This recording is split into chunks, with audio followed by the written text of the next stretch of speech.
Troisième tableau. Le même endroit, encore devant l'auberge. Un autre jour de foire, foule, battleurs, etc. Des grands panneaux décoratifs sont disposés sur les murs de l'auberge. D'autres devins racontent des histoires aux paysans. Leur vente des médicaments. Boniment. Dans les remous de cette foule, une grande berline, 8 chevaux, veut se frayer un chemin, lourdement chargé. La foule veut empêcher la berline de passer, d'avancer. Des grappes de gamins se pendent aux portières, après les bagages. La grande berline penche alors et s'effondre d'un côté. Un essieu vient de se briser. La foule toute heureuse s'amuse de l'accident. Cet accident survient juste devant l'auberge. Le cocher de la berline dégringole rapidement de son siège. C'est un petit homme, tout brun, tout pétulant, visage bistré sous son grand tricorne, sourcils, moustache à la Méphisto. Attention, en réalité c'est le diable lui-même, travesti. Il va tout de suite trouver le gros hôtelier, surgit sur le seuil de sa porte, attiré par la grande rumeur. Très grand salut réciproque. Aux portières de la berline apparaissent 20 têtes charmantes, minois rieurs espiègles, bouclées, 20 jeunes filles en voyage, figures animées, pétillantes, malicieuses. Elles veulent descendre à tout prix.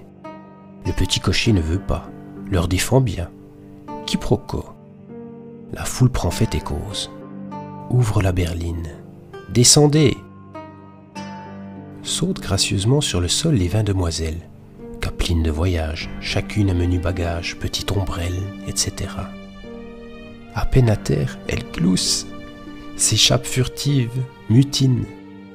Le petit cocher Méphisto est débordé. Il jure, il se démène. Il les rattrape dans la foule. Enfin, il peut rassembler sa troupe. Mais la lourde berline ne peut plus rouler. Cassée. Pressons, mesdemoiselles, pressons!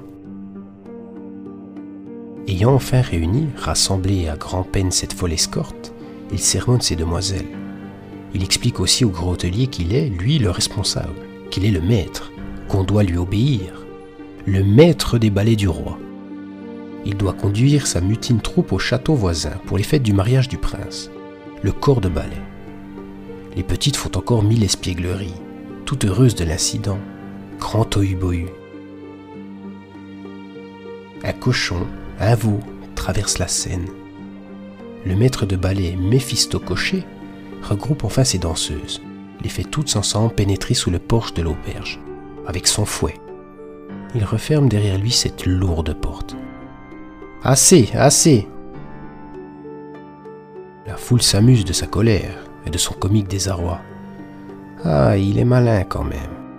Il sait bien ce qu'il fait, le drôle. Il est rusé. Il feint la contrariété.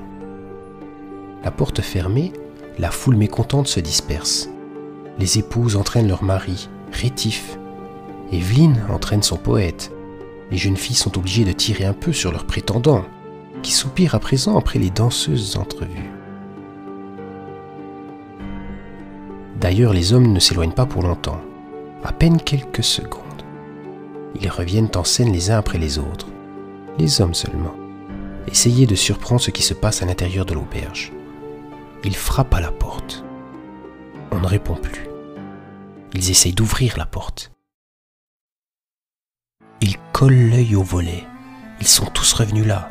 Le poète, le gros magistrat, le notaire, le médecin, le professeur du collège, l'épicier, le maréchal Ferrand, le gendarme, le général, tous les notables, les ouvriers, le croque-mort même. On entend une musique de danse qui vient de l'intérieur de l'auberge. Ils voient par des trous les curieux. Ils miment en cadence, en petits pas, ce qu'ils aperçoivent. Les demoiselles du ballet sont en train de répéter une figure dans l'intérieur de l'auberge.